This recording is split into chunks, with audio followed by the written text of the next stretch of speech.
Muchas gracias, muchísimas gracias a la organización por la invitación para estar aquí esta tarde. Y bueno, en mi caso voy a abordar a los ensayos clínicos en la amiloidosis por transtirretina, sobre todo con el foco puesto en amiloidosis cardíaca. Estos son mis conflictos de interés. Y bueno, para empezar, a mí me gustaría enmarcar esta posibilidad de la que disponemos actualmente de ensayos clínicos en esta entidad, haciendo alusión a aquellos factores que nos han permitido llegar hasta aquí. Y es que esto hace unos años pues era probablemente casi un sueño para nosotros, disponer de opciones de tratamiento que estuvieran al menos en desarrollo o en estudio. ¿Y qué nos ha llevado a tener esta posibilidad? Pues hay una serie de factores que implican la posibilidad de hacer un diagnóstico no invasivo de la enfermedad en las formas TTR, gracias a las técnicas de imagen y a los avances que se han producido en ellas. También, por supuesto, a la mejor comprensión de lo que subyace, de cuál es la causa fundamental de la enfermedad. Con mejor conocimiento de la enfermedad. Tenemos actualmente ya muchos más datos, muchos registros, mucha investigación clínica que nos permite conocer cómo se produce, cómo se presenta y cómo evoluciona la enfermedad, y también la posibilidad de tener un acceso bastante más sencillo de lo que era antes al estudio genético. Todo ello nos ha permitido conocer cuál es como llamamos, cascada de la amiloidogénesis, esta cadena en la que desde una proteína, un tetrámero, que es la transtirretina, que se fabrica fundamentalmente a nivel hepático, se termina produciendo el depósito a nivel cardíaco. Y esto nos ha permitido el desarrollo de estrategias de abordajes que van a actuar en distintos puntos de esta cascada.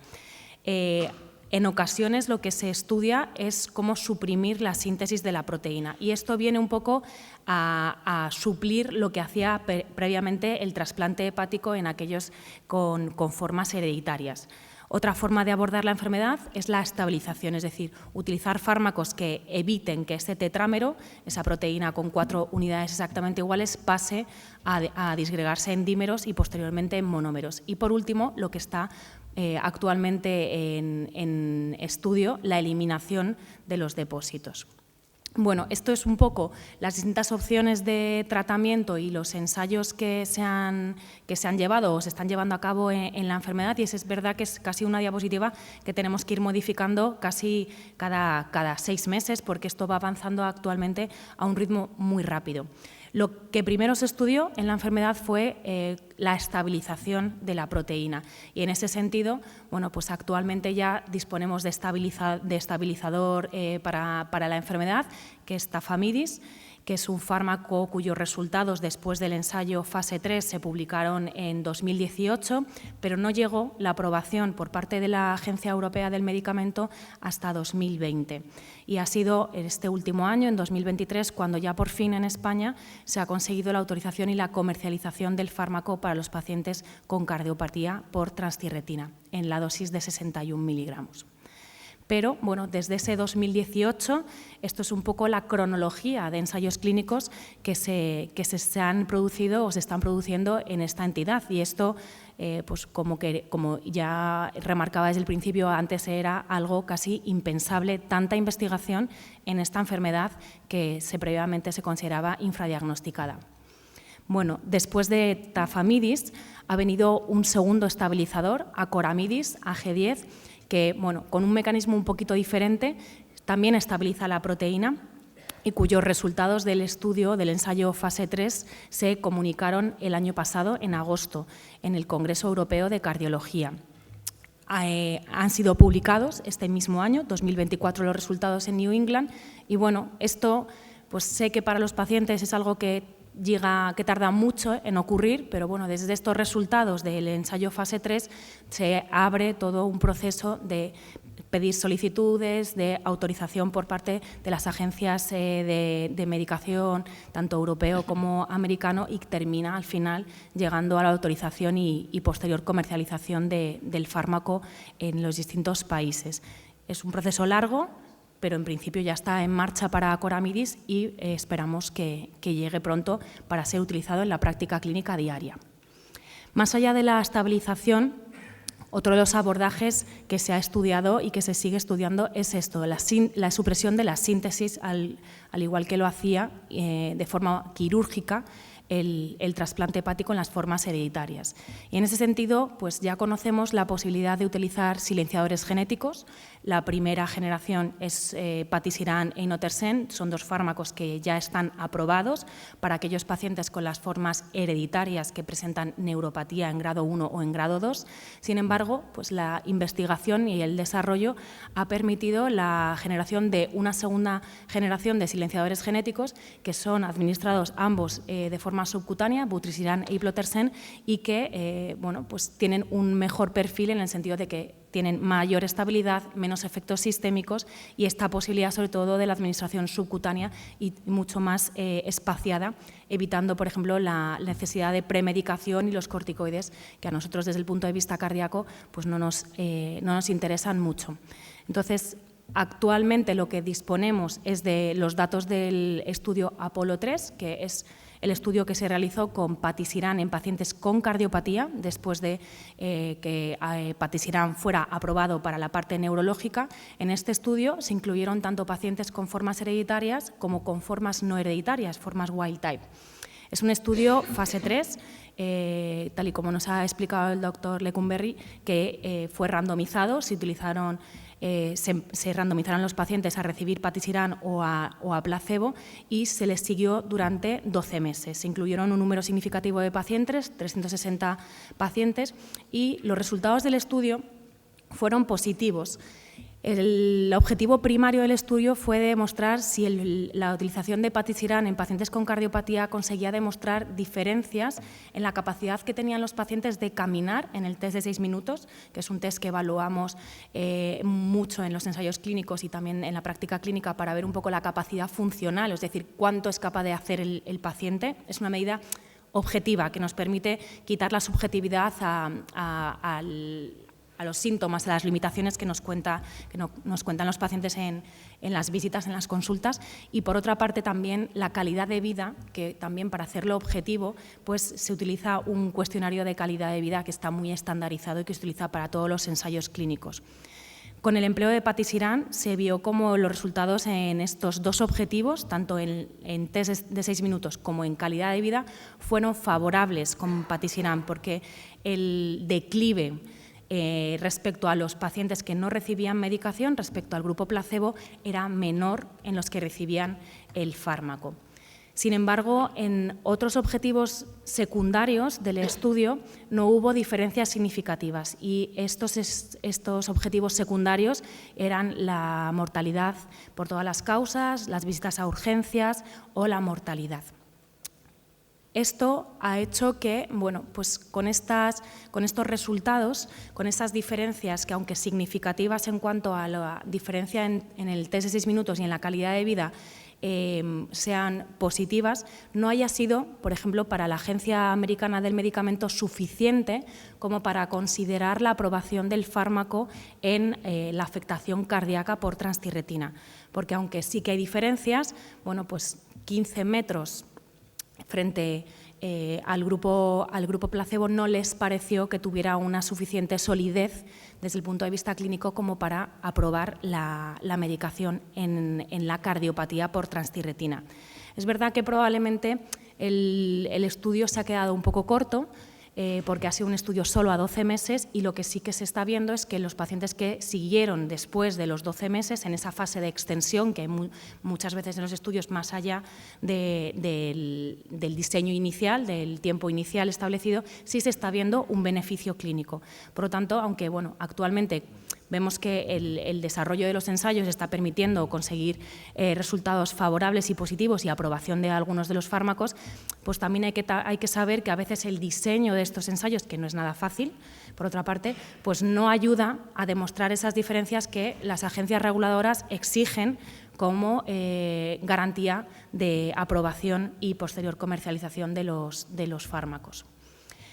Pasando ya a la segunda generación de los silenciadores genéticos, lo que tenemos ahora son los ensayos clínicos de vutrisiran y iplotersen para los pacientes con cardiopatía. El ensayo con vutrisiran es el HELIOS-B, que ha randomizado pacientes a recibir vutrisiran o placebo, permitiendo que hasta el 30% de los pacientes recibieran tafamidis de forma concomitante, y se espera que esos resultados se comuniquen en el Europeo de Cardiología nuestro en finales de agosto, primeros de septiembre, que se va a llevar a cabo en Londres. Así que estamos esperando y deseando conocer esos resultados. Y por otra parte, eplontersen, el otro silenciador genético, está ahora siendo evaluado en el estudio CARDIO-T-Transform, que ha de nuevo randomizado pacientes a recibir eplontersen frente a placebo, que ha permitido sin límite el empleo concomitante de tafamidis en todos aquellos pacientes que tenían indicación y podían tener acceso a tafamidis, y es el ensayo clínico en cardiopatía por amiloidosis que más pacientes ha incluido hasta el momento. Más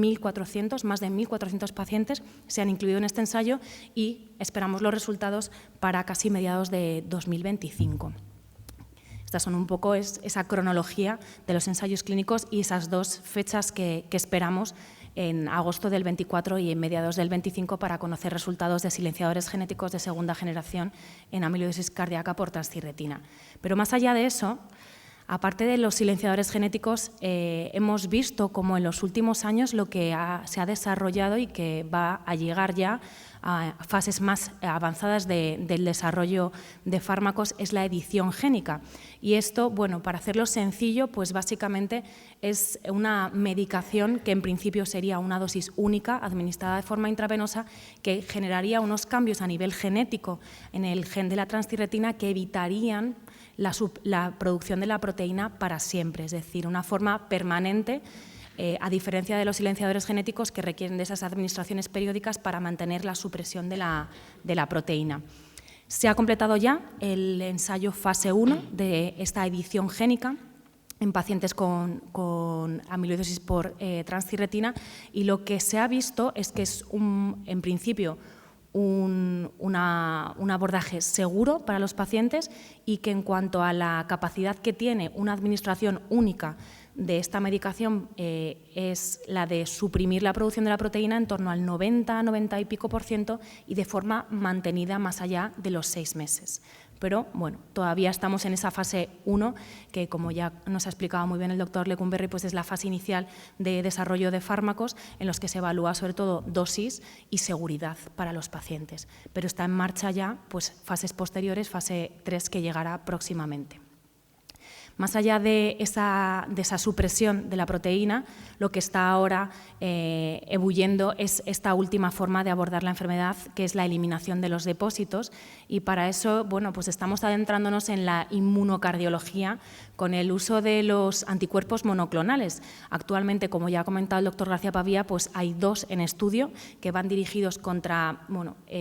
sitios un poquito diferentes de la proteína, y que está ahora mismo publicado ya los resultados del fase 1, es decir, la seguridad y la dosis de uno de ellos, del NI006, que lo que ha visto es que es seguro, y bueno, de forma ya un poco adicional, lo que se han visto son resultados un poco prometedores que nos hacen pensar que esto puede ir hacia adelante, porque en un subgrupo pequeño de estos pacientes, que fueron solo 40, pues se ha visto por técnicas de imagen que puede haber una reversibilidad, una eliminación del depósito como esperamos por el tipo de mecanismo de estos fármacos.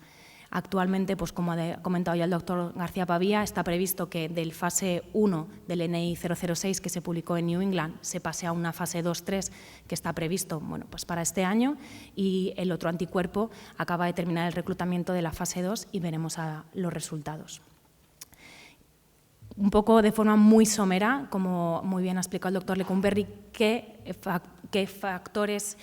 permiten o qué cosas tiene en la participación de ensayos clínicos en pro y en contra para los pacientes desde mi punto de vista. Bueno, pues creo que por una parte la participación en los ensayos clínicos, además de la posibilidad de recibir medicación que pueda terminar siendo positiva, da esa contrapartida de las fases de extensión que permiten al paciente recibir la medicación, si el ensayo ha sido positivo, mucho antes de que consiga la autorización y la comercialización, o sea que hablamos incluso de años, un acceso mucho más precoz que el resto de pacientes, reciben, como hemos visto, mayor atención médica porque obviamente tienen visitas más frecuentes, y es una contribución al conocimiento para la enfermedad, y sobre todo importante también en las formas hereditarias, porque a veces es la propia familia la que está implicada. Obviamente tiene unos aspectos negativos o menos favorables, que es la incertidumbre que implica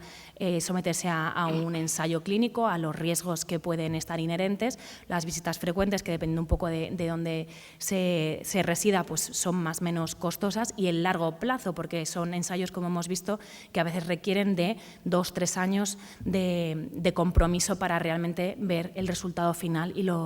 la diferencia respecto al placebo. ¿Y qué problemas nos hemos encontrado en cuanto a los ensayos clínicos en esta enfermedad nosotros, por ejemplo, aquí en el hospital? Bueno, pues vemos a veces que es difícil el acceso. Obviamente, como muy bien ha explicado el doctor Lecumberri, no todos los centros tienen esta posibilidad de disponer de ensayos clínicos por la infraestructura que a veces implica, y a veces pues vemos que hay pacientes que no tienen esa facilidad de acceso a estos centros. A veces también los criterios de inclusión y de exclusión para participar pues son muy estrictos, y a veces hay pacientes que no pueden, no califican, y no les podemos ofrecer esta posibilidad. Y nos hemos enfrentado este último año concretamente a la dificultad de a veces tener acceso a tratamiento aprobado, concretamente al estabilizador tafamidis, en pacientes que estaban participando en ensayos clínicos, lo que puede comprometer la continuidad del ensayo clínico. Afortunadamente esto se ha resuelto, pero bueno, son problemas a los que a veces nos tenemos que enfrentar por un poco en cuanto a distintas instituciones. Y por último, bueno, retos y cuestiones que nos quedan por resolver. Pues hay diversos en esta enfermedad. Es verdad que no hay estudios comparativos, es decir, que no vamos a poder hacer buenas comparaciones entre, por ejemplo, el ensayo de tafamidis y el ensayo de acoramidis, porque, como muy bien ha explicado el doctor García Pavía, pues a veces las poblaciones ya no son tan similares. Hablamos de un ensayo, el de tafamidis, que empezó en 2015 y no tiene nada que ver probablemente con los pacientes que vemos en los últimos años, que se están diagnosticando de forma mucho más precoz. La edición génica pues parece bastante atractiva, porque sería una medicación de administración única, pero obviamente la seguridad a largo plazo de suprimir completamente la producción de la proteína pues todavía no lo conocemos. Las combinaciones es algo que teóricamente nos atrae, porque obviamente podemos suprimir la producción de la proteína en torno al 80–90%, pero hay una pequeña cantidad que se sigue produciendo, y la utilización de un estabilizador de forma concomitante pues podría frenar todavía más el proceso de depósito. Probablemente tengamos resultados de estas combinaciones en los próximos años, gracias a que los estudios han abierto esta posibilidad, como he comentado, para vutrisiran y para eplontersen, dado que ahora mismo tafamidis es una medicación que está aprobada y que sería no ético no permitir su utilización en los ensayos clínicos. Así que esperamos estos resultados, aunque el acceso a una combinación pues va a ser también algo complejo, probablemente por los costes. El diagnóstico precoz nos está haciendo, como hemos visto, pues probablemente cambiar un poco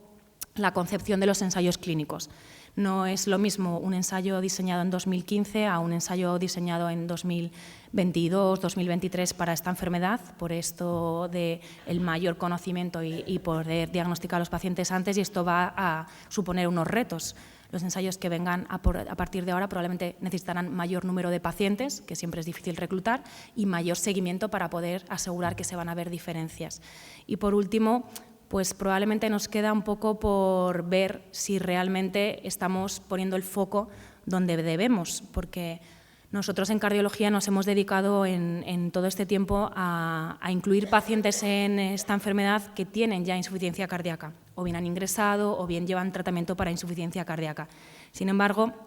un poco por el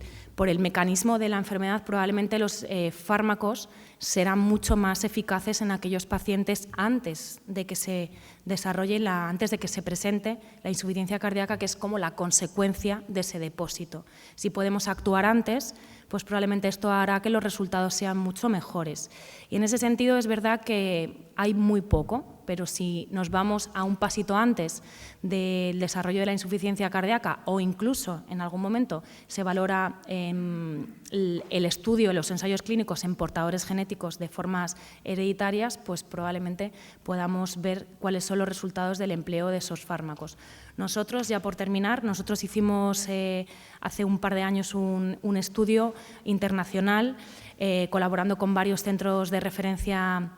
en todo el mundo en el que, bueno, de forma retrospectiva, es decir, revisando los pacientes a posteriori, pudimos analizar aquellos que no tenían insuficiencia cardíaca y que por algún motivo habían podido tener acceso a un tratamiento con estabilizador, o bien tafamidis o bien diflunisal,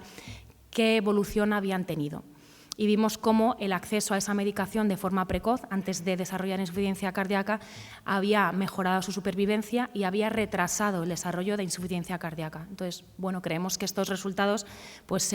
abonan un poco el terreno a que, más allá de la insuficiencia cardíaca, empiece a haber ensayos clínicos en pacientes antes de esa insuficiencia cardíaca que nos permitan probablemente ser mucho más efectivos antes de que se produzcan las consecuencias negativas de la enfermedad. Bueno, a modo de resumen, y antes de la última ponencia y de estar abierta a las preguntas, pues simplemente concluir que un mejor conocimiento de la enfermedad nos ha permitido llegar a este punto en el que actualmente hay 2 estabilizadores ya para amiloidosis cardíaca por transtirretina que han demostrado beneficio, uno ya con aprobación y otro que está empezando todo ese proceso de aprobación, y que hay silenciadores genéticos, edición génica y anticuerpos monoclonales que están en distintos momentos de investigación de ensayos clínicos y que veremos los resultados muy pronto. Como hemos visto, poder llegar a tener tafamidis actualmente ha sido por la contribución de pacientes que participaron en el ensayo clínico inicial, así que creo que es muy importante la participación en estos ensayos porque es un beneficio tanto para el individuo como para el colectivo. Muchas gracias.